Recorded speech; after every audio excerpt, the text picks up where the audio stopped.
నమస్తే, welcome to Telugu రాజ్యం. నేను విద్య. ఉత్తమ్ కుమార్ రెడ్డి గారు, అదేవిధంగా రేవంత్ రెడ్డి గారు, వీరిద్దరూ చంద్రబాబుకు దాసోహం అయిపోయారు. ఈ అంశాలకు సంబంధించి అసలు ఏం జరుగుతుంది, ఏంటి, రాజకీయ విశ్లేషకులు కేఎస్ ప్రసాద్ గారి మాటలో తెలుసుకుందాం. ప్రసాద్ గారు నమస్కారం అండి. వెల్కమ్ టు తెలుగు రాజ్యం. సార్, ఏంటి దాసోహం అయిపోయినట్టేనా? ఎందుకు ఇటువంటి కామెంట్స్ బయటకు వస్తున్నాయి? రేవంత్ రెడ్డి గారు పాపం ఆయన సక్సెస్ని ఎవరు డైజెస్ట్ చేసుకోలేకపోతున్నారు. ఎలా అంటే వెరీ షార్ట్ స్టింట్లో, అది కూడా వెనకాతల ఏ పొలిటికల్ ఆచ్ఛేదన లేకుండా స్వయం ప్రతిపత్తితో ఆయన ఎదిగిన విధానం.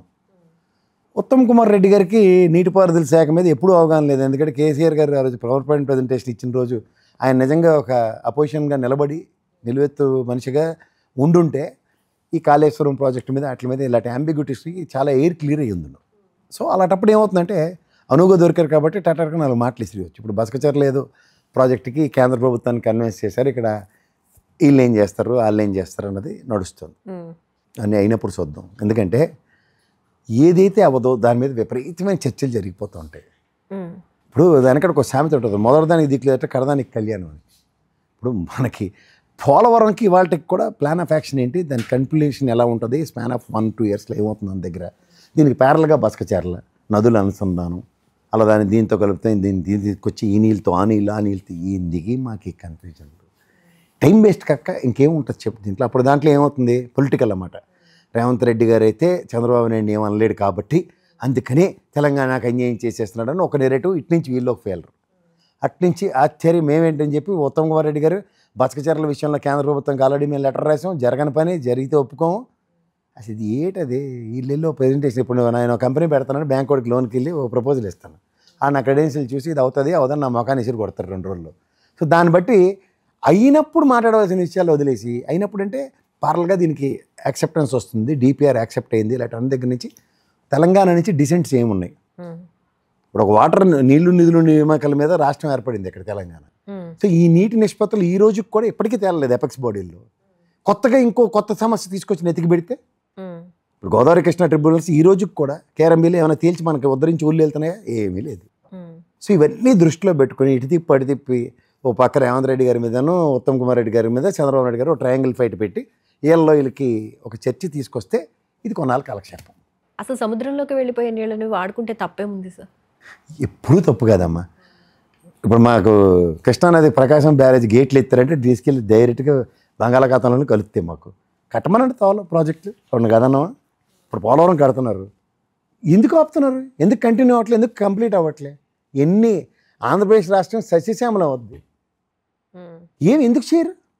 ఎప్పుడు నువ్వు నేను పుట్టిన మునుపు చేసిన నాగార్జున సాగర్ను బాక్రానాంగల్ ప్రాజెక్టులు అమ్మ, బౌలార్ద సాధక ప్రాజెక్టులు కాంగ్రెస్ గవర్నమెంట్లో కట్టారు. ఈ లేనో ఒకటి కట్టారు. విభజన హామీ ఎప్పుడమ్మా మనకి పోలవరం, మనకి విభజన హామీలో ఫస్ట్ ప్రామిస్ అది ఏది, నీళ్లు సముద్రం పాలైనా పర్వాలేదు కానీ ఆంధ్ర మాత్రం యూజ్ చేసుకోకూడదు అంటే ఎలా సార్? ఎలా చూడాలి అసలు ఇది? అలా కదమ్మా. అంటే ఇది మళ్ళీ జల వివాదం కింద తీసుకోవడం జరిగిద్దా, ఏ కోణంలో చూడాలి? నీళ్లు సముద్రంలో కలవకూడదు, దాన్ని వాడాలి, వాడండి అనే చెప్తున్నాం కదా. ఇప్పుడు దానికి ఇప్పుడు ఉదాహరణకి కాళేశ్వరం కావేరీ నదీ జలాల మీద తమిళనాడుకి కర్ణాటకకి ఈ రోజుకి కూడా జుట్లు పంచాయతీ పోలే.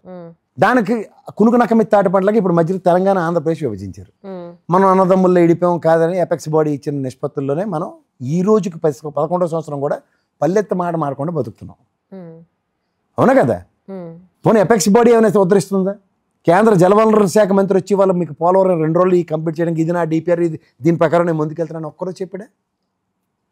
మళ్ళీ కొత్త కథలు, నీళ్ళు బంగాళాఖాతంలో కలిసిపోతాయంటే ఊరుకుంటారా? రాయలసీమ వెనకబడి ఉంది, అక్కడ నీళ్ళు ఇస్తామంటే ఒప్పుకోరా? అరే ఎందుకు అంతులేను కదా జయప్రద స్టోరీలు మాకు చేయండి, వెళ్ళి ఎవరు కాదన్నా మీకు. పోతిరెడ్డిపాడు హెడ్ రెగ్యులేటర్ నుంచి కృష్ణానది బ్రిజేష్ ట్రిబ్యునల్ వాటర్ ఏ విధంగా తీసుకుంటున్నావో తెలుసు. హెడ్ రెగ్యులేటరీ ఆ తూములు పెంచితేనే రాజశేఖర రెడ్డి గారు ఆయనలో గొల్లు ఎట్టి తెచ్చారు అందరు.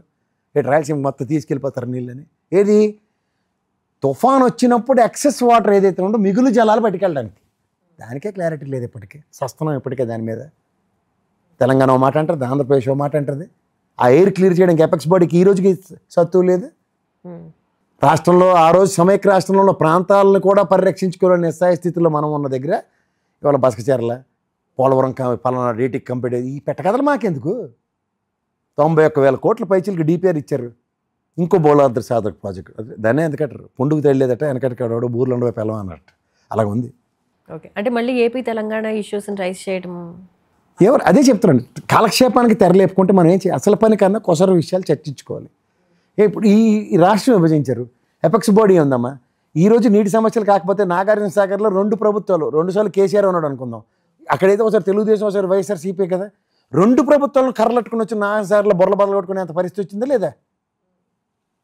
అంటే ఏం చేస్తున్నారు, ప్రభుత్వాలే మారే కానీ సమస్యలు అలాగే ఏడిసాయి, రాష్ట్రాలే ఏర్పడ్డాయి, ఏది నీళ్లు నిధులు నియామకాలని, అదే సమస్యలు.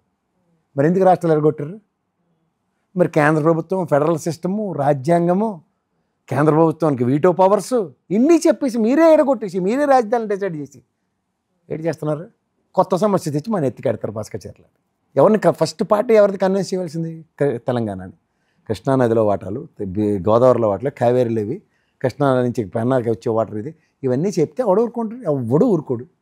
ఎందుకు మనకు మొదటిదే తీరలేక సమస్య చేత. వీళ్ళు ఏంటంటే పొలిటికల్ గేమ్లో ఈనాడు ఆడిపోసుకోవడం అలవాటు అయిపోయి ఎవడి చరిత్రలో ఎవరికి తెలియనట్టుగా కొత్త కథలు వీళ్ళే వెళ్ళి ఆ కొత్త కథలకి మనకు నెరేటివ్స్ రాయమంటే ఈ జన్మకు కాదు వచ్చే జన్మకు కూడా ఎవడు సొల్యూషన్స్ ఇవ్వలేదు. సమస్య సొల్యూషన్ కాకుండా కాలక్షేపం చేయడానికి మాత్రమే ఇవన్నీ. అంతే. రైట్ అండి, థ్యాంక్ యూ సో మచ్ అండి. హలో, తెలుగు రాజ్యం ఛానల్ చూస్తున్నారా? సామాజిక రాజకీయ జీవన చిత్రణే తెలుగు రాజ్యం.